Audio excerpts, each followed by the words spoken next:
Hi every one, ദിശ അക്കാഡമിയുടെ പുതിയൊരു ക്ലാസ്സിലേക്ക് എല്ലാവർക്കും സ്വാഗതം. അപ്പം നമ്മൾ ഒരു പുതിയ സെഷൻ അല്ലേ, പ്രീവിയസ് ക്വസ്റ്റ്യൻ്റെ ഒരു സെഷനാണ് നമ്മൾ സ്റ്റാർട്ട് ചെയ്തത്. അപ്പോൾ നമ്മൾ പൊളിറ്റിയിൽ ചോദിച്ചിട്ടുള്ള എം ടി എസിനെ ഫോക്കസ് ചെയ്തിട്ടുള്ള ക്ലാസ് ആണ്. അപ്പോൾ നമ്മൾ എം ടി എസിനെ ഫോക്കസ് ചെയ്ത് എം ടി എസിൽ ചോദിച്ചിട്ടുള്ള ഒരു 15 ക്വസ്റ്റ്യൻ കഴിഞ്ഞൊരു സെഷനിൽ നമ്മൾ എക്സ്പ്ലെയിൻ ചെയ്തിട്ടുണ്ടായിരുന്നു. അപ്പോൾ അതെല്ലാവരും കണ്ടു എന്ന് ഞാൻ വിചാരിക്കുന്നു. ഇപ്പം നമുക്ക് അതിൻ്റെ ബാക്കിയായിട്ട് എന്ന് വെച്ചാൽ ബാക്കി എം ടി എസിന് ചോദിച്ചിട്ടുള്ള ക്വസ്റ്റ്യൻസ് ആണ് നമ്മൾ ഇന്ന് നോക്കുന്നത്. ഇന്നത്തെ ക്ലാസ്സിലും ഞാനൊരു 15 ക്വസ്റ്റ്യൻസ് എടുത്തിട്ടുണ്ട് നിങ്ങൾക്ക് എക്സ്പ്ലെയിൻ ചെയ്ത് തരാൻ വേണ്ടിയിട്ട്.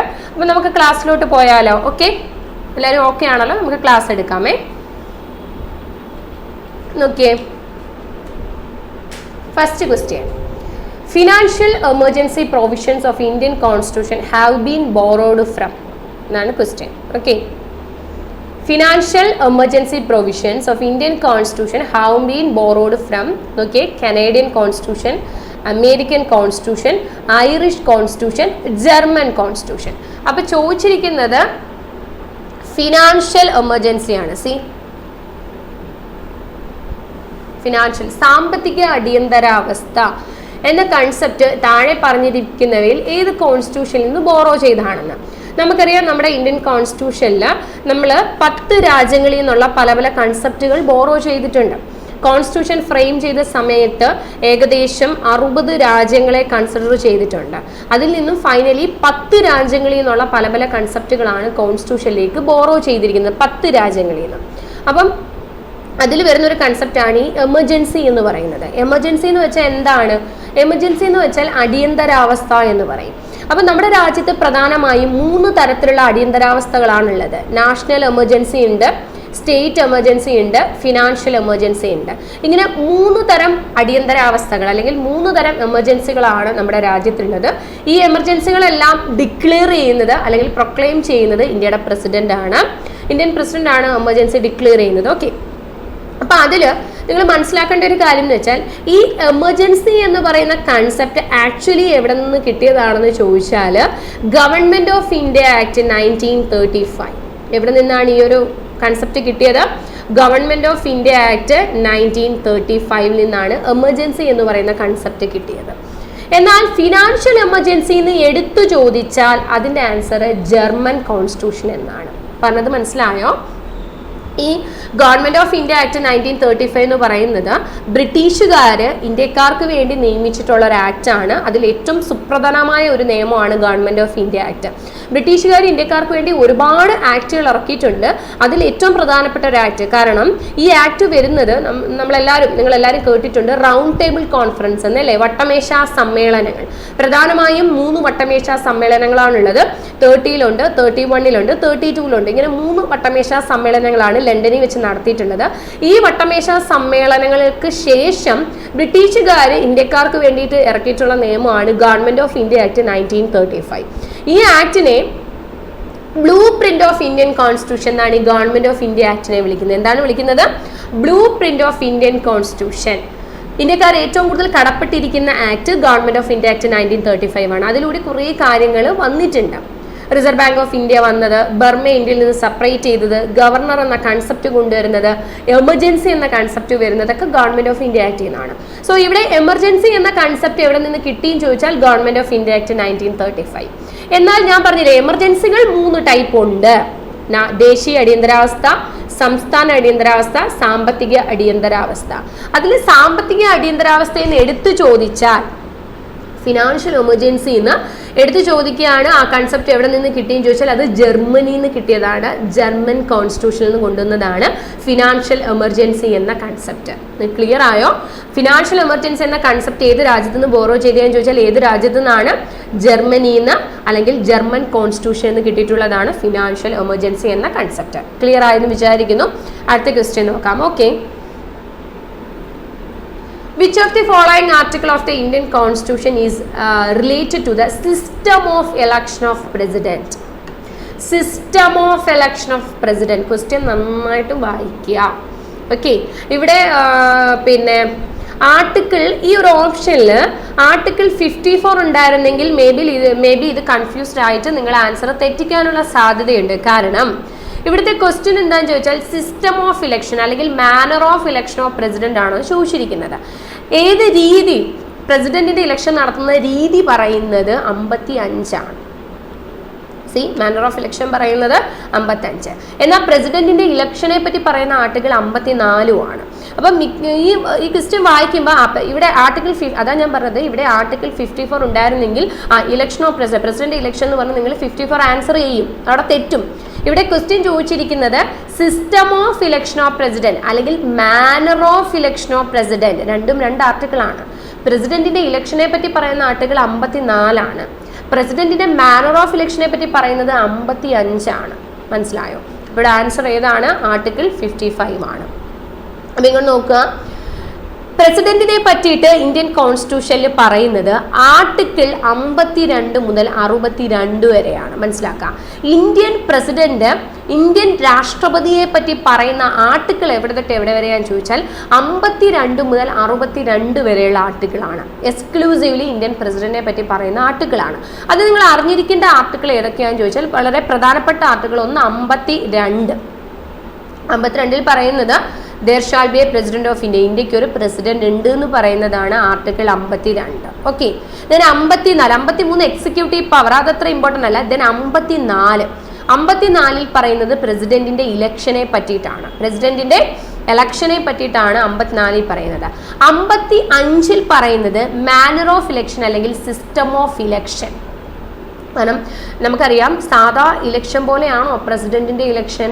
അല്ല, ഡിഫറെൻ്റ് ആണ് ഇലക്ഷൻ. അപ്പോൾ ഒരു കാര്യം നിങ്ങൾ ആലോചിക്കണം, ഈ ഇലക്ഷൻ എന്ന് പറയുന്ന കൺസെപ്റ്റ് കൊണ്ടുവന്നിരിക്കുന്നത് ബ്രിട്ടൻ ആണ്.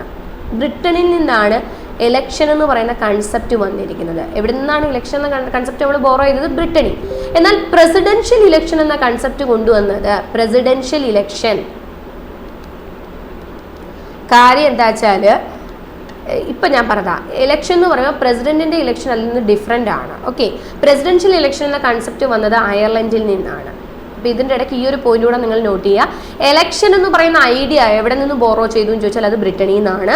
എന്നാൽ പ്രസിഡൻഷ്യൽ ഇലക്ഷൻ എന്ന് എടുത്ത് ചോദിച്ചാൽ അത് എവിടെ നിന്ന് വന്നതാണ്? അയർലൻഡിൽ നിന്ന് വന്ന കൺസെപ്റ്റ് ആണ്. കാരണം പ്രസിഡന്റിന്റെ ഇലക്ഷൻ എന്ന് പറയുന്നത് ഇൻഡയറക്റ്റ് ഇലക്ഷൻ ആണ്. നമ്മൾ ഡയറക്റ്റ്ലി പോയി പ്രസിഡന്റ് വോട്ട് ചെയ്യുന്നുണ്ടോ? ഇല്ല. പ്രസിഡന്റ് ഇലക്ഷൻ എന്ന് പറയുന്നത് ഇൻഡയറക്റ്റ് ഇലക്ഷൻ ആണ്. പ്രസിഡന്റിന്റെ ഇലക്ഷൻ നടത്തുന്നത് ഇലക്ഷൻ കമ്മീഷൻ ഓഫ് ഇന്ത്യ ആണ്. അതുപോലെ തന്നെ പ്രസിഡന്റിന്റെ ഇലക്ഷന് വേണ്ടിയിട്ട് ഒരു ഇലക്ട്രൽ കോളേജ് ഉണ്ട്. പ്രസിഡന്റ് ഇലക്ഷൻ നടത്താൻ വേണ്ടിയിട്ട് ഒരു ഇലക്ട്രൽ കോളേജ് ഉണ്ട്. ആ ഇലക്ട്രൽ കോളേജിൽ ഇലക്ടഡ് ആയിട്ടുള്ള ആൾക്കാർക്ക് മാത്രമേ പാർട്ടിസിപ്പേറ്റ് ചെയ്യാനായിട്ട് സാധിക്കുകയുള്ളൂ. നമുക്കറിയാം നമ്മുടെ പാർലമെന്റിൽ 2 സഭകളുണ്ടെന്നല്ലേ, ലോക്സഭയും ഉണ്ട്, രാജ്യസഭയും ഉണ്ട്.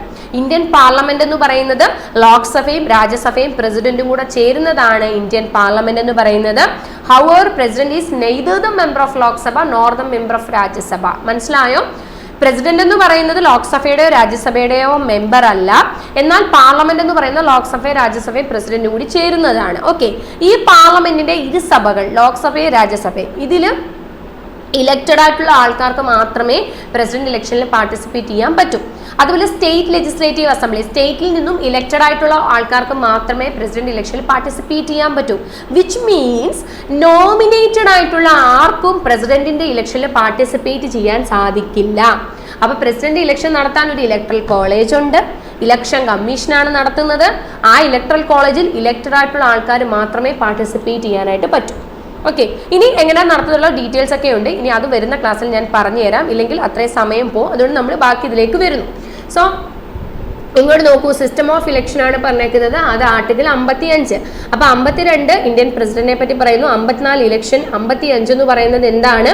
മാനർ ഓഫ് ഇലക്ഷൻ ആണ് 55.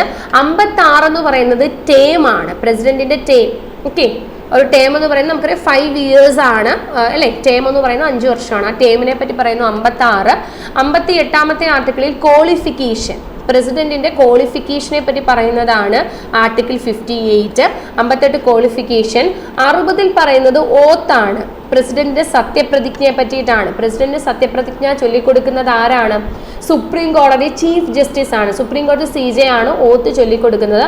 60 ഓത്താണ്. 61 ഇംപീച്ച്മെന്റ് ആണ്. ഇംപീച്ച്മെന്റ്, പ്രസിഡന്റിനെ നമുക്ക് ഇംപീച്ച് ചെയ്യാനല്ലേ പറ്റൂ. തൽസ്ഥാനത്ത് നിന്ന് റിമൂവ് ചെയ്യുന്നത് ഇംപീച്ച്മെന്റിലൂടെയാണ്. സോ ഇത്രയും ആർട്ടിക്കിൾ പ്രധാനമായും നിങ്ങൾ അറിഞ്ഞിരിക്കേണ്ടതാണ്. 52 president, there shall be A president, 54 election, 55 manor of election, 56 term, 58 qualification, 60 oath, 61 impeachment. ഇവിടെ ക്വസ്റ്റ്യൻ മാനർ ഓഫ് ഇലക്ഷൻ ആണ്, ആൻസർ ആർട്ടിക്കിൾ 55 ആണ്. ഓക്കെ, ക്ലിയർ ആയെന്ന് വിചാരിക്കുന്നു. അടുത്ത ക്വസ്റ്റിലേക്ക് പോകാം. Okay, which article of Indian Constitution deals with the discrimination against any Indian citizen on various grounds? Discrimination, prohibited discrimination എന്ന് പറയുന്ന article ഏതാണെന്നാണ് ചോദിച്ചിരിക്കുന്നത്.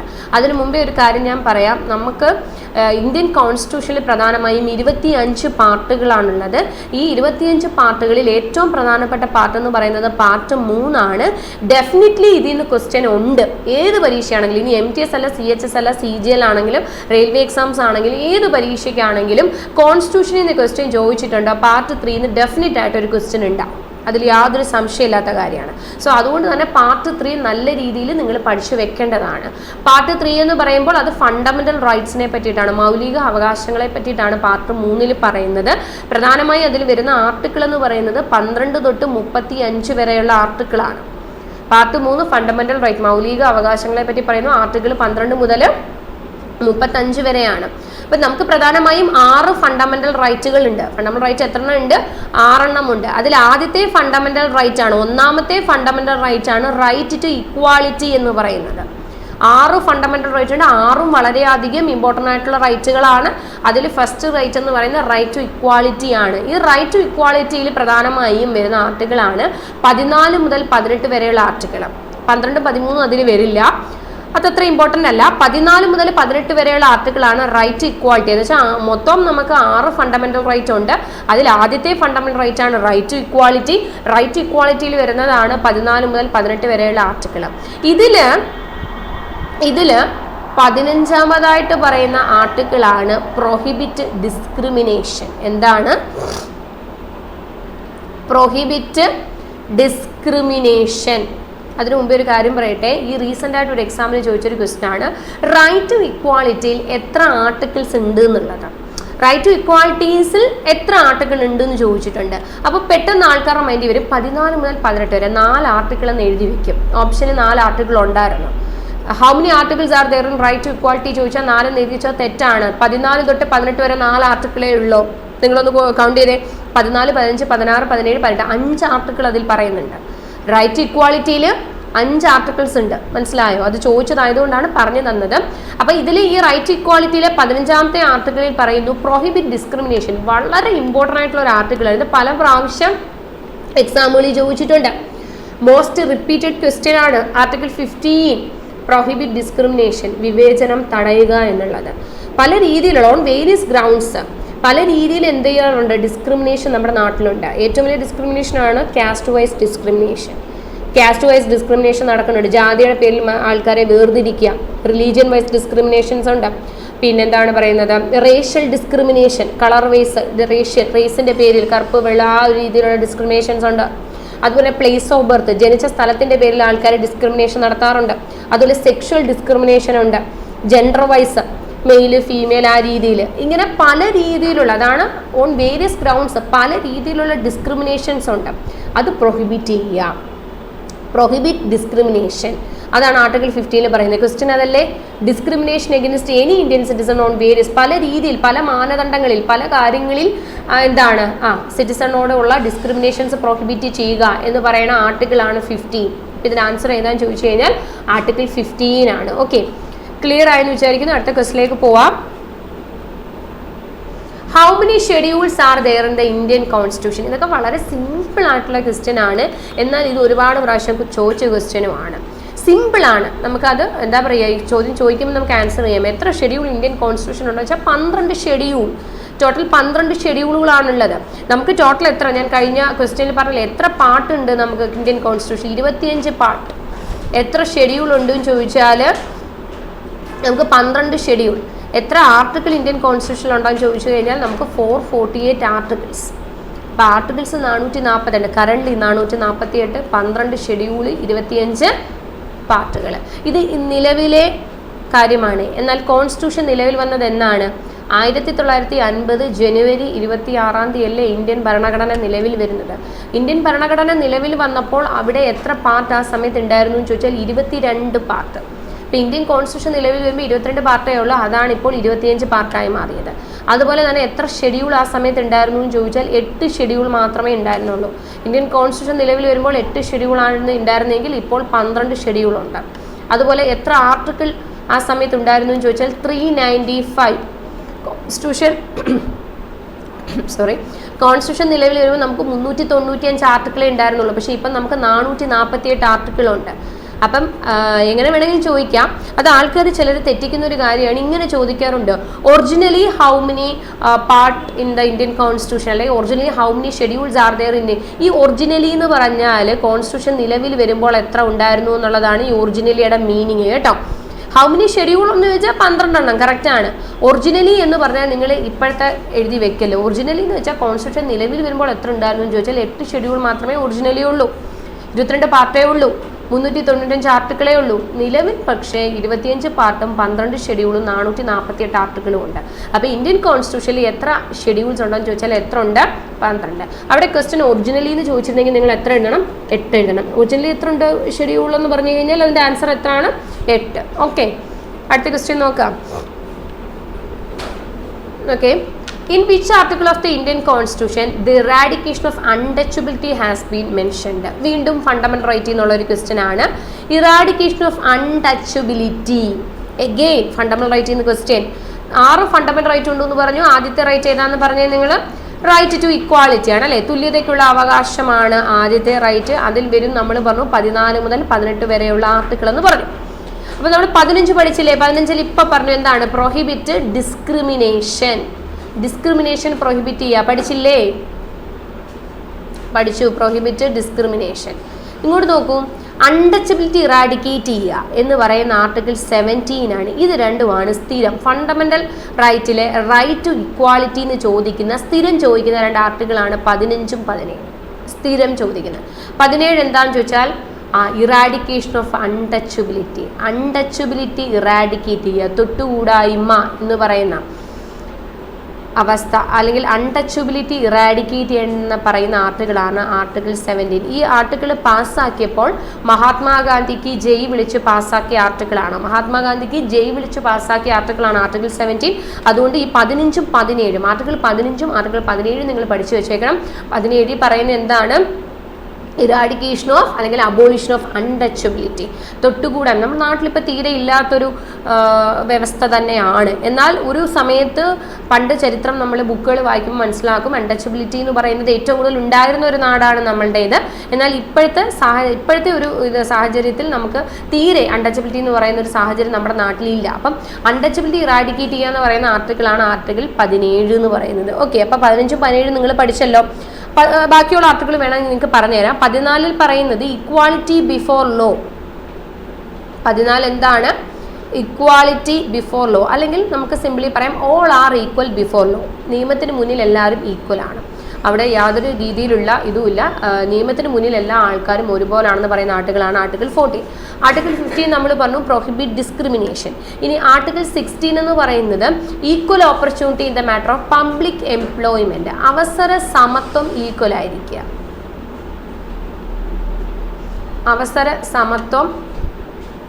അവസര സമത്വം ഈക്വൽ ആയിരിക്കുക എന്നുള്ളതാണ്.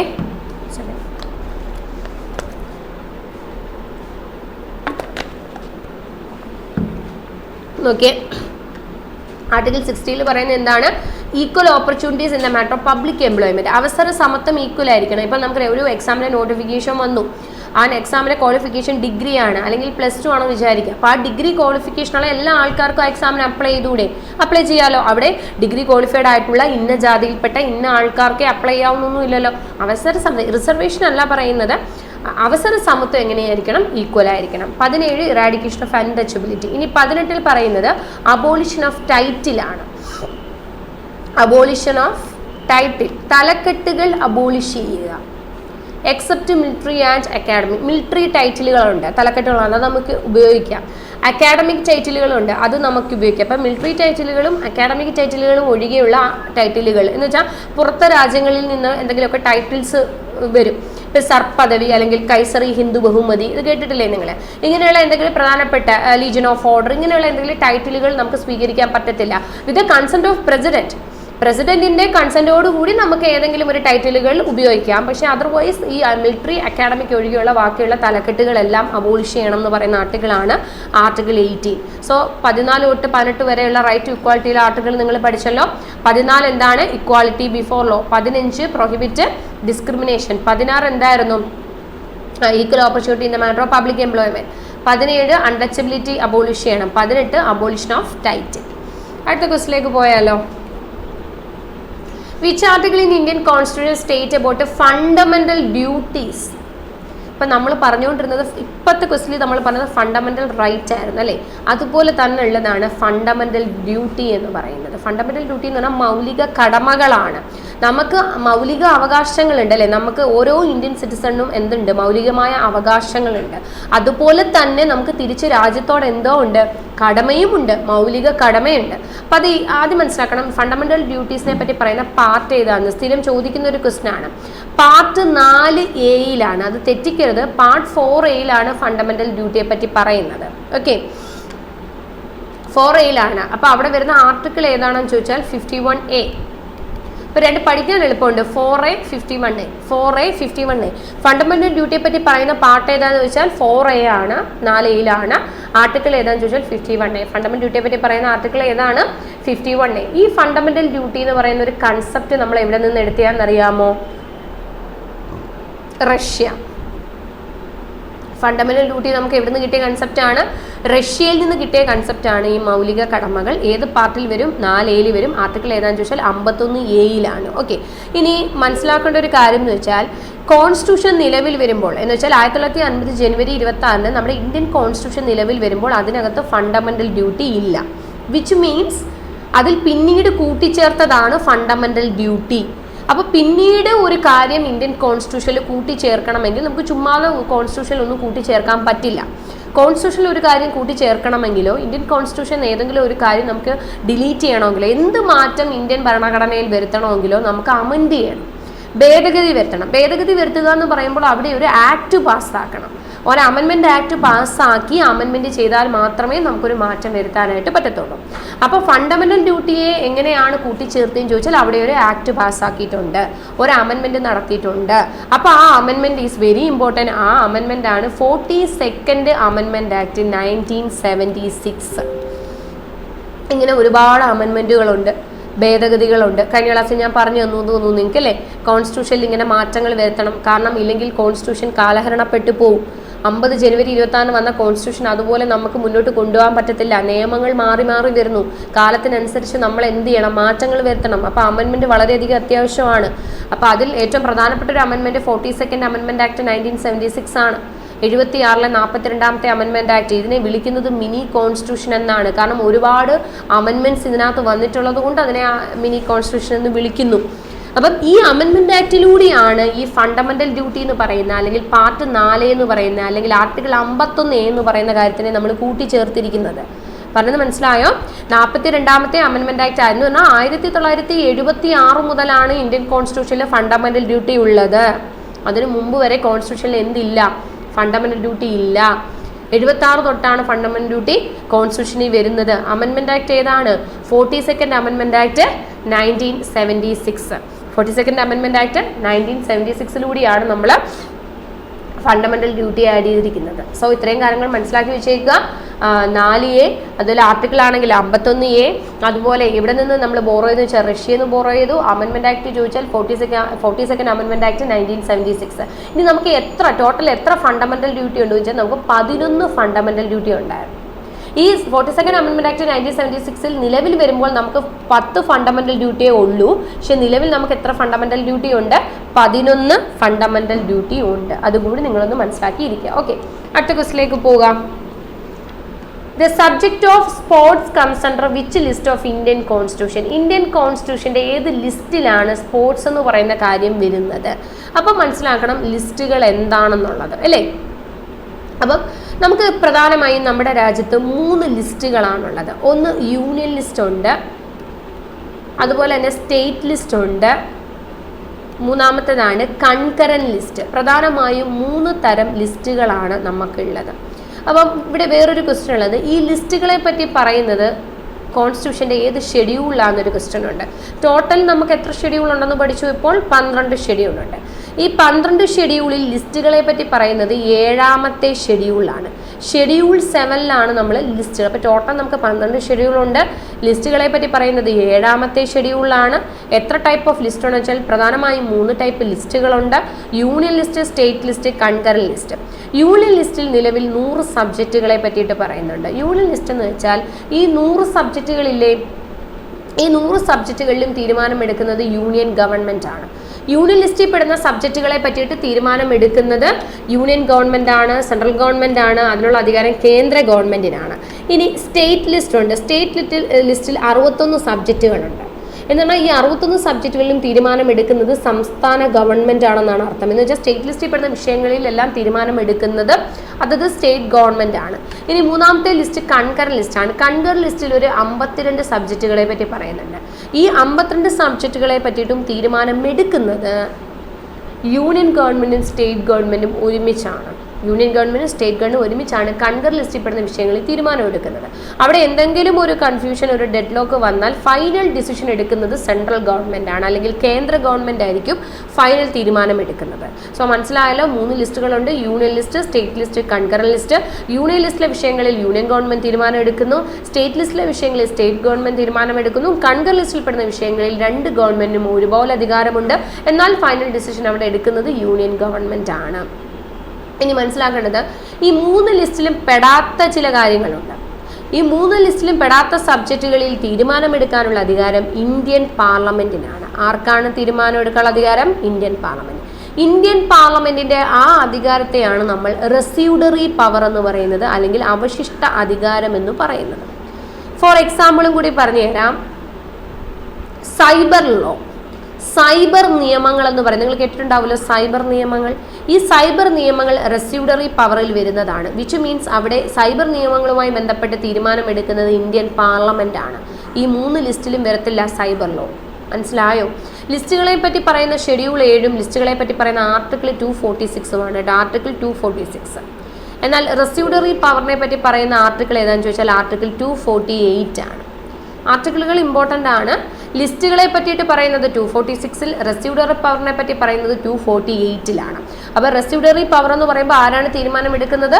ഇന്ത്യൻ പാർലമെന്റ് ആണ്. ഇവിടെ ചോദ്യം സ്പോർട്സ് എന്ന് പറയുന്നത് ഏതിൽ വരും എന്നാണ്. സ്പോർട്സ് വരുന്നത് സ്റ്റേറ്റ് ലിസ്റ്റിലാണ്. സ്റ്റേറ്റ് ലിസ്റ്റിൽ വരും, സ്പോർട്സ് വരും, ലോക്കൽ സെൽഫ് വരും. അങ്ങനെ കുറേ കാര്യങ്ങൾ ഇതിലാണ് വരുന്നത്. ഹെൽത്ത് ആൻഡ് സാനിറ്റേഷൻ ഒക്കെ സ്റ്റേറ്റ് ലിസ്റ്റിൽ വരുന്നതാണ്. യൂണിയൻ ലിസ്റ്റ് എന്ന് പറയുമ്പോൾ റെയിൽവേ വരും, ഡിഫൻസ് വരും, ഇത്തരം കാര്യങ്ങളെല്ലാം, പിന്നെ ഇൻകം ടാക്സ്, അങ്ങനെയുള്ള കാര്യങ്ങളെല്ലാം വരുന്നത് യൂണിയൻ ലിസ്റ്റിലാണ്. കൺകറന്റ് ലിസ്റ്റിൽ വരുമ്പം എഡ്യൂക്കേഷനുമായി ബന്ധപ്പെട്ടത്, ഫോറസ്റ്റുമായി ബന്ധപ്പെട്ടത്, ഇലക്ട്രിസിറ്റിയുമായി ബന്ധപ്പെട്ടത്, ഇങ്ങനെയുള്ള കുറേ കാര്യങ്ങൾ വരുന്നത് കൺകറന്റ് ലിസ്റ്റിലാണ്. ഓരോ ലിസ്റ്റിലും കുറേയധികം സബ്ജക്റ്റുകൾ പറയില്ലേ, 100 സബ്ജക്റ്റ് യൂണിയൻ ലിസ്റ്റിലുണ്ട്. പറഞ്ഞ മനസ്സിലായോ? സോ സ്പോർട്സ് പ്രീവിയസ് ക്വസ്റ്റ്യൻ ആണ്. സ്പോർട്സ് വരുന്നത് ഏത് ലിസ്റ്റിലാണ് സ്പോർട്സ് വരുന്നതെന്ന് ചോദിച്ചാൽ സ്റ്റേറ്റ് ലിസ്റ്റിലാണ്. ഓക്കെ, അടുത്ത ക്വസ്റ്റിലേക്ക് പോവാം. Which schedule of Indian constitution contain the provision of panchayat raj institution?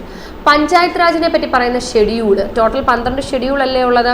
അതിൽ പഞ്ചായത്തിനെ പറ്റി ഏത് ഷെഡ്യൂളിൽ പറയുന്നു എന്ന് ചോദിച്ചാൽ പഞ്ചായത്തിനെ പറ്റി പറയുന്ന ഷെഡ്യൂളാണ് 11th ഷെഡ്യൂൾ. 11th ഷെഡ്യൂളാണ് പഞ്ചായത്തിനെ പറ്റിയിട്ട് പറയുന്നത്. പഞ്ചായത്തിനെ പറ്റി പറയുന്ന ഷെഡ്യൂൾ 12 ഏതാണ്? 11th schedule. അങ്ങനെയാണെങ്കിൽ ഏത് പാർട്ടിൽ പഞ്ചായത്തിനെ പറ്റി പറയുന്നു ചോദിക്കാറുണ്ട്. പാർട്ട് 9. എടാ, ടോട്ടൽ നമുക്ക് 25 പാർട്ടുണ്ട്. അതിൽ പാർട്ട് 9ലാണ് പഞ്ചായത്തിനെ പറ്റി പറയുന്നത്. ഷെഡ്യൂൾ ചോദിച്ചാൽ 11ാമത്തെ ഷെഡ്യൂളാണ് പറയുന്നത്. ഇനി ആർട്ടിക്കിൾ പഞ്ചായത്തിനെ പറ്റി പറയുന്നത് എവിടെയാണെന്ന് ചോദിച്ചാൽ 243 മുതൽ 243O സബ്സെഷനുകളുണ്ട്. അതാണ് 243, 243A, 243B, ഇങ്ങനെ 243 മുതൽ 243O വരെയുള്ള ആർട്ടിക്കിളാണ് പഞ്ചായത്തിനെ പറ്റി പറയുന്നത്. ഷെഡ്യൂൾ ഏതാണ്? 11. പാർട്ട് ഏതാണ്? 9. ഇനി പഞ്ചായത്ത് എന്ന് പറയുന്നത് പിന്നീട് ഇന്ത്യൻ കോൺസ്റ്റിറ്റ്യൂഷനിൽ ആഡ് ചെയ്തതാണ് പഞ്ചായത്ത് എന്ന് പറയുന്ന ഒരു കാര്യം. സോ അവിടെ എന്ത് വരും? അമെൻമെന്റ് ആക്ട് വരും. ഏത് അമെൻമെന്റ് ആക്ട് വഴിയാണ് പഞ്ചായത്ത് ആഡ് ചെയ്തതെന്ന് ചോദിച്ചാൽ 73rd അമെൻമെന്റ് ആക്ട് 1992. 1992-ലെ 73ാമത്തെ അമെൻമെന്റ് ആക്ടിലൂടെയാണ് പഞ്ചായത്തിനെ ആഡ് ചെയ്യുന്നത്. അപ്പം ഇനിയും കുറേ കാര്യങ്ങളുണ്ട്, ഡീറ്റെയിൽസ് ഉണ്ട്. എന്നാലും നിങ്ങൾ ഇത്രയും കാര്യങ്ങൾ നിങ്ങളുടെ മനസ്സിലാക്കി വെച്ചേക്കാം. ഏത് ഷെഡ്യൂളിലാണെന്ന് ചോദിച്ചാൽ 11. ഇനി വരുന്ന ക്ലാസ്സുകളിൽ ഞാനത് പറഞ്ഞു തരാം നിങ്ങൾക്ക്. 11ാമത്തെ ഷെഡ്യൂളാണ് പഞ്ചായത്ത്. പാർട്ട് 9 അമെൻമെന്റ് ആക്ട് 73rd അമെൻമെന്റ് ആക്ട് 1992. ആർട്ടിക്കിൾ ചോദിച്ചാൽ 243, 243O. അപ്പം പഞ്ചായത്ത് രാജ് ഇൻസ്റ്റിറ്റ്യൂഷനെ പറ്റി പറയുന്ന ഷെഡ്യൂൾ ഏതാണ് പറഞ്ഞേ? 11th schedule. ഓക്കെ, അടുത്ത ക്വസ്റ്റിലേക്ക് പോകാം. Which of the following article is related to right to freedom of religion in the Indian Constitution? വീണ്ടും again fundamental right. 6 ഫണ്ടമെന്റൽ റൈറ്റുകൾ നമുക്കുണ്ടെന്ന് പറഞ്ഞു. ആദ്യത്തെ റൈറ്റ് ഏതാണ്? ഫസ്റ്റ് ഫണ്ടമെന്റൽ റൈറ്റ് എന്താണ്? റൈറ്റ് ടു ഇക്വാളിറ്റി എന്ന് പറഞ്ഞു. ഞാൻ പറഞ്ഞു തന്നല്ലോ നിങ്ങൾക്ക്. ആദ്യത്തേത് റൈറ്റ് ടു ഇക്വാളിറ്റി ആണ്. രണ്ടാമത്തേത് റൈറ്റ് ടു ഫ്രീഡം ആണ്. Right to equality, right to freedom. മൂന്നാമത്തേത് right against exploitation. Right against exploitation. 4 right to freedom of religion. Right to freedom of religion. 5 cultural and educational right.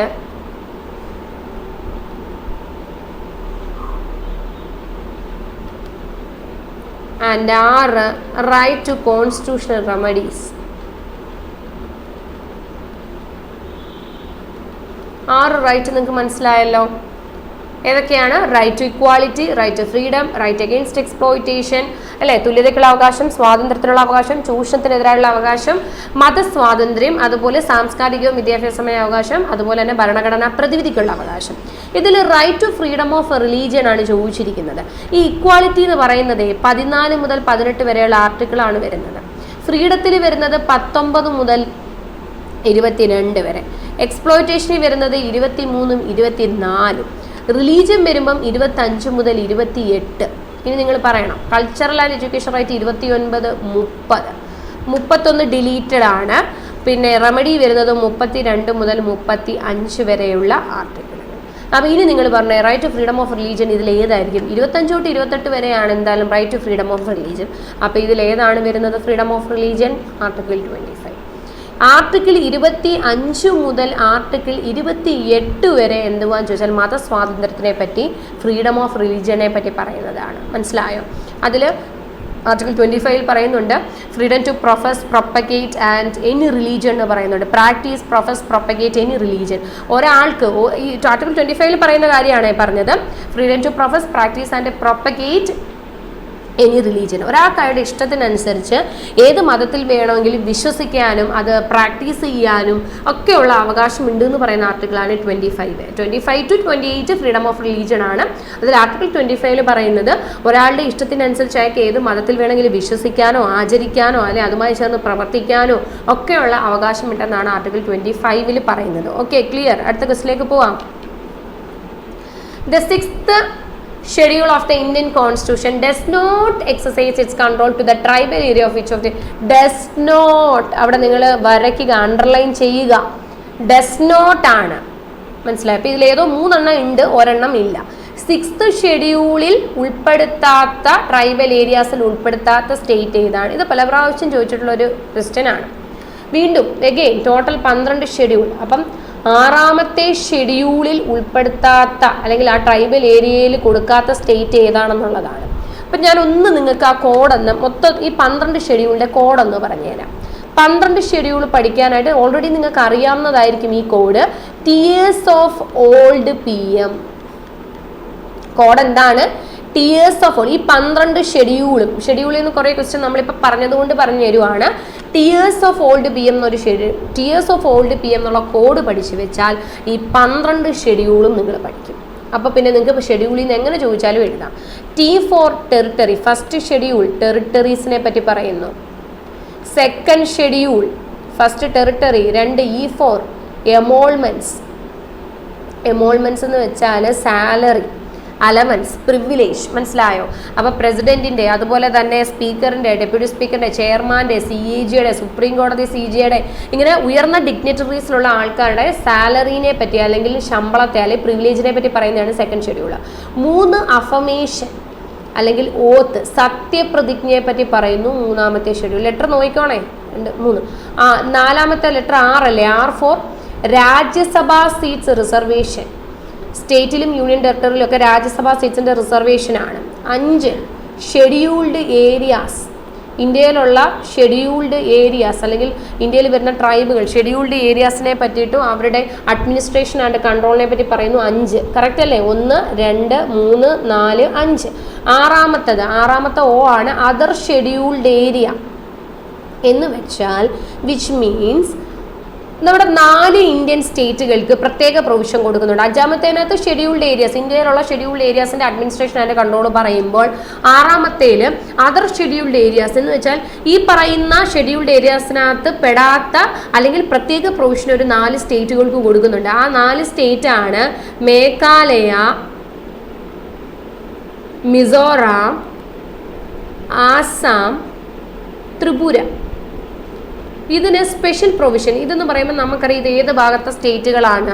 North eastern സ്റ്റേറ്റുകളാണ്. ഇവിടെ tribal ആയിട്ടുള്ള ആൾക്കാർ കൂടുതലാണ്. ഈ Meghalaya, Mizoram, Assam, Tripura north eastern സ്റ്റേറ്റുകളാണ്. Tribal ആയിട്ടുള്ള ആൾക്കാർ കൂടുതലാണ്. അവർക്ക് പ്രത്യേക പ്രൊവിഷൻ ആണ് കൊടുക്കുന്നത്. സോ 6ാമത്തെ ഷെഡ്യൂളിൽ വരുന്നത് ഈ 4 സ്റ്റേറ്റുകളാണ്: ആസാമും, മിസോറാമും, മേഘാലയയും, ത്രിപുരയും. ഇത് പലപ്പോഴും ഇതിൽ പെടാത്ത, ഇപ്പം അതാണ് ചോദിച്ചത്, ഡസ് നോട്ട് വരാത്തത് ഏതാണെന്ന് ചോദിച്ചു, വരുന്നത് ഏതാണെന്ന് ചോദിക്കാം. ഇത് തിരിച്ചും മറിച്ചും ഒക്കെ ക്വസ്റ്റ്യൻ ചോദിക്കുന്നുണ്ട്. അതുകൊണ്ട് ഈ 4 സ്റ്റേറ്റുകൾ ഓർത്തിരിക്കാൻ എന്തെങ്കിലും ഒരു കോഡ് കണക്ട് ചെയ്ത് പഠിക്കുക. അപ്പം ഞാൻ ഇവിടെ നമ്മുടെ ഓഫ്ലൈനിൽ കുട്ടികൾക്ക് പറഞ്ഞു കൊടുത്തൊരു കോഡ് എന്ന് പറയുന്നത് മിസ് മേഘ ആസാമിൽ ട്രിപ്പ് പോയി. മിസ് മേഘ ആസാമിൽ ട്രിപ്പ് പോയി. അപ്പം നിങ്ങൾക്ക് മിസ് എന്നുള്ളത് മിസോറാം, മേഘ മേഘാലയ, ആസാം, ട്രിപ്പ് എന്ന് വെച്ചാൽ ത്രിപുര. മിസ് മേഘ ആസാമിൽ ട്രിപ്പ് പോയി. അപ്പോൾ ഇതെങ്ങനെ ചോദിച്ചാൽ ഇപ്പോൾ ഇവിടെ നിങ്ങൾക്ക് ആ ഒരു കോഡ് ഉണ്ട്, മിസ് മേഘ ആസാമിൽ ട്രിപ്പ് പോയി, മിസോറാം, മേഘാലയ, ആസാം, ത്രിപുര. അപ്പോൾ ഇതിലേതാ ഇല്ലാത്തത്? മണിപ്പൂർ. ഓക്കെ, ഇല്ലാത്ത ഏതാണ്? മണിപ്പൂർ. അത് നിങ്ങൾക്ക് പെട്ടെന്ന് ആൻസർ ചെയ്യാൻ പറ്റും. ഓക്കെ, അപ്പോൾ ബാക്കിയുടെ കോഡിലുള്ളത് പറഞ്ഞുതരാം. ഇത് ഓക്കെ എന്ന് വിചാരിക്കുന്നു. 7 എഫ് ഫോർ ഫെഡറൽ പ്രൊവിഷൻ ആണ്. 7ാമത്തത് ഫെഡറൽ പ്രൊവിഷൻ എന്ന് വെച്ചാൽ ലിസ്റ്റുകളെ പറ്റി പറഞ്ഞു. ഞാൻ പറഞ്ഞില്ല 7ാമത്തേനകത്താണ് ലിസ്റ്റുകളെ പറ്റിയിട്ട് പറയുന്നത്. യൂണിയനും സ്റ്റേറ്റും തമ്മിലുള്ള റിലേഷൻ, അതാണ് ഫെഡറൽ. ലിസ്റ്റുകളെ പറ്റി പറയുന്നത്. 8 O for official language official ലാംഗ്വേജിനെ പറ്റിയിട്ട് പറയുന്നതാണ് 8. Okay. 9 L for land reforms കേട്ടോ. L ഫോർ ലാൻഡ് റിഫോംസ്, ഭൂപരിഷ്കരണ നിയമങ്ങൾ. 10 D for anti defection law ആണ്. എ വെച്ച് നമുക്ക് ഈ കോഡ് എഴുതാൻ പറ്റത്തില്ല. Defection law, anti defection law, കൂറുമാറ്റ നിരോധന നിയമം. 11 പഞ്ചായത്ത്, 12 മുനിസിപ്പാലിറ്റി. 11 എന്താണ്? P for panchayat and 12 M for municipality. അപ്പം എല്ലാം നിങ്ങൾക്ക് ക്ലിയർ ആയെന്ന് വിചാരിക്കുന്നു. ഓക്കെ, അടുത്ത ക്വസ്റ്റിലേക്ക് പോവാം. Which part of the Indian constitution കണ്ടത് പ്രൊവിഷൻ? യൂണിയൻ ടെറിട്ടറിനെ പറ്റി പറയുന്ന പാർട്ട്. നമുക്ക് 25 പാർട്ടില്ലേ? അതിൽ പാർട്ട് 1 പറയുന്നത് എന്താണെന്നറിയാമോ? First part union and its territory. 2 മാറിപ്പോവില്ലേ? യൂണിയൻ ആൻഡ് ഇറ്റ്സ് ടെറിട്ടറി എന്തോ ഇന്ത്യൻ യൂണിയനും അതിൻ്റെ അതിർത്തികളെയും പറ്റി പറയുന്ന പാർട്ടാണ് 1ാമത്തെ പാർട്ട്. 2 എന്ന് പറയുന്നത് സിറ്റിസൺഷിപ്പാണ്, പൗരത്വത്തെ പറ്റി പറയുന്നു. 3ാമത്തെ പാർട്ട് എന്ന് പറയുന്നത് ഫണ്ടമെന്റൽ റൈറ്റ്, ഇപ്പം നമ്മൾ പറഞ്ഞു. 4ാമത്തെ പാർട്ട് എന്ന് പറയുന്നത് ഡയറക്റ്റീവ് പ്രിൻസിപ്പിൾ ആണ്, DPSP അല്ലെങ്കിൽ മാർഗനിർദ്ദേശക തത്വങ്ങൾ, അല്ലെങ്കിൽ directive principle of state policy എന്നൊക്കെ പറയാം. മാർഗനിർദ്ദേശക തത്വങ്ങൾ എന്ന് പറയുന്നതാണ് 4A. നമ്മൾ പഠിച്ചു എന്ത്? Fundamental duty. 5ാമത്തെ പാർട്ട് യൂണിയൻ ഗവൺമെന്റ്, സെൻട്രൽ ഗവൺമെന്റിനെ പറ്റി പറയുന്നു. 6ാമത്തെ പാർട്ട് സ്റ്റേറ്റ് ഗവൺമെന്റ്, സംസ്ഥാന ഗവൺമെന്റ്. 7ാമത്തെ പാർട്ട് ഇല്ല, 7ാമത്തെ പാർട്ട് ഡിലീറ്റഡ് ആണ്. 7ാമത്തെ പാർട്ടിൽ പാർട്ട് ബി സ്റ്റേറ്റ് എന്ന് പറയുന്നൊരു കാറ്റഗറിയാണ് വരുന്നത്, അത് ഡിലീറ്റഡ് ആണ്. 7th അമെൻമെന്റ് ആക്ട്, 7th ഡിലീറ്റ് ചെയ്യണമെങ്കിൽ അമെൻമെന്റ് ആക്ട് വേണ്ടേ? 7th അമെൻമെന്റ് ആക്ട് 1956 പാർട്ട് 7 ഡിലീറ്റ് ചെയ്തിട്ടുണ്ട്. ഓക്കെ, ഇനി പാർട്ട് 8 യൂണിയൻ ടെറിട്ടറീസ് ആണ്. ചോദിച്ചത് യൂണിയൻ ടെറിട്ടറി അല്ലേ? പാർട്ട് 8 യൂണിയൻ ടെറിട്ടറി വരുന്നത്. പാർട്ട് 9 പറഞ്ഞേ പഞ്ചായത്ത്. 10 വരെയുള്ളത് ഇപ്പം പറഞ്ഞുതരാം. പാർട്ട് 9 പഞ്ചായത്ത്. 9A municipality. ഈ ഷെഡ്യൂളും പാർട്ടൂടെ മാറിപ്പോവരുത് കേട്ടോ. 9A municipality, 9B cooperative society and 10 tribal areas. Okay, 10 എണ്ണം പറയാം. ടോട്ടൽ 25 10 ഞാനിപ്പോൾ പറഞ്ഞു. 1 union and its territory, 2 citizenship, 3 fundamental right, 4 directive principle, 4 fundamental duty, 5 union, 6 state, 8 union territory കേന്ദ്രഭരണ പ്രദേശങ്ങൾ. നമുക്ക് നിലവിൽ എത്ര യൂണിയൻ ടെറിട്ടറി ഉണ്ട്? 8 എണ്ണം ഉണ്ട്. കേന്ദ്രഭരണ പ്രദേശങ്ങളെ പറ്റി പറയുന്ന part 8, panchayat 9 part 9 panchayat, 9 municipality, 9B cooperative society, 10 tribal area. Question union ടെറിട്ടറിനെ പറ്റി പറയുന്ന പാർട്ട് ഏത് പാർട്ടാണ്? പാർട്ട് 8. ഓക്കെ, അടുത്ത question. Which of the article of the Indian constitution tells election of president? Already നമ്മൾ ആദ്യത്തെ ക്വസ്റ്റിനെ പറഞ്ഞത്, അതുകൊണ്ട് ഇവിടെ ഒന്നും എക്സ്പ്ലെയിൻ ചെയ്യുന്നില്ല ഞാൻ. ഇലക്ഷനെ പറ്റി പറയുന്നത് ആർട്ടിക്കിൾ 54. മാനർ ഓഫ് ഇലക്ഷൻ ഏതായിരുന്നു? 55. ഓക്കെ, അടുത്ത question. Which article of Indian constitution give guarantee for the protection of life and individual freedom? എന്ന് വെച്ചാൽ ലൈഫ് ആൻഡ് ലിബർട്ടി, ജീവിക്കാനും സ്വാതന്ത്ര്യത്തിനുമുള്ള അവകാശം പറയുന്ന ആർട്ടിക്കിൾ ഏതാണെന്ന്? Again fundamental right. ഒന്നാമത്തെ റൈറ്റ് ഏതാന്ന് പറഞ്ഞേ? Right to equality. രണ്ടാമത്തെ റൈറ്റ് എന്തായിരുന്നു? Right to freedom. ഫണ്ടമെന്റൽ റൈറ്റിൽ രണ്ടാമത്തെ right to freedom. Right to ഫ്രീഡത്തിൽ ഏതൊക്കെ വരും ആർട്ടിക്കിൾ? 19 മുതൽ 22 വരെ. അപ്പം ഈ 19 മുതൽ 22 വരെയുള്ള ആർട്ടിക്കിളുകളിൽ ആർട്ടിക്കിൾ 21 വളരെ ഇമ്പോർട്ടൻ്റ് ആണ്. എന്താണെന്ന് ചോദിച്ചാൽ life and liberty, protection of life and liberty, ജീവിക്കാനും സ്വാതന്ത്ര്യത്തിനുമുള്ള അവകാശമാണ് ആർട്ടിക്കിൾ 21 പറയുന്നത്. So article 21 life and liberty. ഇവിടെ ഇങ്ങനെ ഒരു ക്വസ്റ്റ്യൻ ചോദിച്ചിട്ടുണ്ട്. റൈറ്റ് ടു ഹെൽത്ത് ഏത് ആർട്ടിക്കിളിൻ്റെ അണ്ടറിൽ വരും എന്ന് ചോദിച്ചിട്ടുണ്ട്. റൈറ്റ് ടു ഹെൽത്ത് ഏത് ആർട്ടിക്കിളിൻ്റെ കീഴിലാണ് റൈറ്റ് ടു ഹെൽത്ത് തന്നെ? Right to privacy. ഇതിങ്ങനെയൊക്കെ ചോദിച്ചാൽ ഇപ്പം protection of life and liberty ഏത് ആർട്ടിക്കിളാണെന്ന് ചോദിച്ചാൽ നിങ്ങളത് ബൈഹാർട്ട് ചെയ്ത് വെക്കും. ആർട്ടിക്കിൾ 21 ആണ് ജീവിക്കാനും സ്വാതന്ത്ര്യത്തിനുള്ള അവകാശം. റൈറ്റ് ടു ഹെൽത്ത് എന്നോ റൈറ്റ് ടു പ്രൈവസി എന്നോ ചോദിച്ചാൽ അത് ആർട്ടിക്കിൾ 21 വരുന്നത്. കാരണം ജീവിക്കാനും സ്വാതന്ത്ര്യത്തിനുമുള്ള അവകാശത്തിലാണ് ഈ റൈറ്റ് ടു ഹെൽത്തും അതുപോലെ പ്രൈവസി. അപ്പോൾ ഇടയ്ക്ക് അതൊരു കേസായതാണ്, കോർട്ടിൽ കേസായല്ലേ, സുപ്രീം കോടതിയിൽ. പ്രൈവസി, ഒരാളുടെ പ്രൈവസി എന്ന് പറയുന്നത് ഈ ആർട്ടിക്കിൾ 21 വരുന്നതാണ്. ഒരാൾക്ക് ജീവിക്കാനും സ്വാതന്ത്ര്യത്തിനുള്ള അവകാശം ഉണ്ട് എന്ന് പറയുമ്പോൾ ആ പ്രൈവസി എന്ന് പറയുന്നതും ആർട്ടിക്കിൾ 21 വരുന്നതാണ്. ഓക്കെ, അപ്പോൾ ആർട്ടിക്കിൾ 21 ലൈഫ് ആൻഡ് ലിബർട്ടി വരുന്നത്. ഓക്കെ, അടുത്ത question. Which part was added in the Indian constitution? 73rd. ഇപ്പം ഞാൻ പറഞ്ഞോളൂ, നിങ്ങൾ എൻ്റെ കൂടെ പറഞ്ഞ ഇതിൻ്റെ ആൻസർ 73rd കോൺസ്റ്റിറ്റ്യൂഷണൽ ആക്ട് ഏത് പാർട്ടാണ് ആഡ് ചെയ്യുന്നത് എന്ന് വെച്ചാൽ പറഞ്ഞില്ലേ, നിങ്ങൾക്ക് മനസ്സിലായില്ലേ ഏത് പാർട്ടിനെയാണ് 73ാമത്തെ അമെൻമെൻറ്റ് ആക്ട് വഴി ആഡ് ചെയ്തിരിക്കുന്നതെന്ന്? 73rd അമെൻമെൻറ്റ് ആക്ട് 1992 ആഡ് ചെയ്തിരിക്കുന്ന പാർട്ട് 9. കറക്റ്റ് അല്ലേ? പാർട്ട് 9 എന്തുവാ? പഞ്ചായത്ത്. ഏത് ഷെഡ്യൂളാണെന്നാണ് ഇനി ചോദിച്ചെങ്കിൽ നിങ്ങൾ എന്ത് പറയും? 11th schedule. ഓക്കെ, ശരി. അടുത്ത ക്വസ്റ്റ്യൻ, ലാസ്റ്റ് ക്വസ്റ്റ്യൻ ആണ്. Under which article every citizen of India has been given the right to health? Okay, ഇപ്പം ഞാൻ പറഞ്ഞേ ഉള്ളൂ റൈറ്റ് ടു ഹെൽത്ത് ഏതാണ്. ഇങ്ങനെ ചോദിച്ചാൽ നിങ്ങൾ എന്ത് ചെയ്യും? ഓരോ ആർട്ടിക്കിളും നമ്മൾ പഠിച്ചു വെച്ചിരിക്കുകയല്ലേ. അപ്പോൾ റൈറ്റ് ടു ഹെൽത്ത് എന്ന് ചോദിച്ചു കഴിഞ്ഞാൽ നമ്മൾ എന്ത് ചെയ്യും എന്ന് ചോദിച്ചാൽ റൈറ്റ് ടു ഹെൽത്ത് ഇപ്പം നമ്മൾ പഠിച്ചു വെച്ചേക്കണം ആർട്ടിക്കിൾ 21 ആണ്. കാരണം ആർട്ടിക്കിൾ 21 പറയുന്നത് എന്താണെന്ന് ഞാൻ പറഞ്ഞു, protection of life and liberty. പറഞ്ഞില്ലേ ആർട്ടിക്കിൾ 21 പറയുന്നത് എന്താണ്? പ്രൊട്ടക്ഷൻ ഓഫ് ലൈഫ്, ജീവിക്കാനും സ്വാതന്ത്ര്യത്തിനുമുള്ള അവകാശം, protection of life and liberty. അതിൽ വരുന്നതാണ് റൈറ്റ് ടു ഹെൽത്തും. ഇനി റൈറ്റ് ടു പ്രൈവസി ചോദിച്ചാലും ഇതിൽ വരുന്നതാണ്. സോ നിങ്ങൾ പഠിച്ചു വെച്ചേക്ക് നോക്കുമ്പോൾ ആർട്ടിക്കിൾ 21 ലൈഫ് ആൻഡ് ലിബർട്ടി. അപ്പോൾ റൈറ്റ് ടു ഹെൽത്ത് എന്ന് ചോദിച്ചാലും എഴുതണം ആർട്ടിക്കിൾ 21. റൈറ്റ് ടു പ്രൈവസി ചോദിച്ചാലും അതും വരുന്നത് ആർട്ടിക്കിൾ 21 ഓക്കെ, ശരി. അപ്പം നമ്മളിന്ന് ഒരു 15 ക്വസ്റ്റ്യൻസ് ഡിസ്കസ് ചെയ്തു.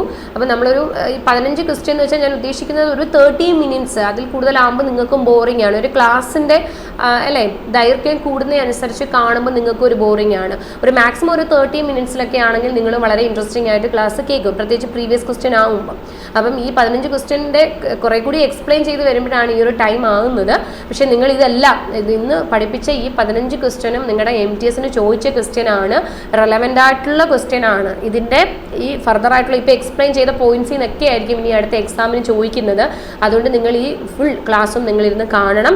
ഒരു സെഷൻ കഴിഞ്ഞു, ഇത് നമ്മുടെ 2ാമത്തെ സെഷനാണ്. തീർച്ചയായിട്ടും MTS ഇതുവരെ ചോദിച്ചിട്ടുള്ള കഴിഞ്ഞ MTS വരെ ചോദിച്ചിട്ടുള്ള പൊളിറ്റിയിൽ നിന്ന് ചോദിച്ചിട്ടുള്ള എല്ലാ ക്വസ്റ്റ്യൻസും ഇതുപോലെ എക്സ്പ്ലെയിൻ ചെയ്ത് നിങ്ങൾക്ക് തരും. അപ്പോൾ നിങ്ങൾ ക്ലാസ്സുകളെല്ലാം കാണുക, നിങ്ങൾക്ക് കമൻറ്റ്സ് അറിയിക്കുക. നിങ്ങൾക്കത് പ്രയോജനപ്പെടുന്നുണ്ടെങ്കിൽ നിങ്ങൾ കമൻസിലൂടെ അത് അറിയിക്കുക. ഓക്കെ, അപ്പോൾ ഇനിയൊരു അടുത്ത ക്ലാസ്സിൽ കാണാം. അതുവരേക്കും എല്ലാവർക്കും ബൈ ബൈ, ടേക്ക് കെയർ.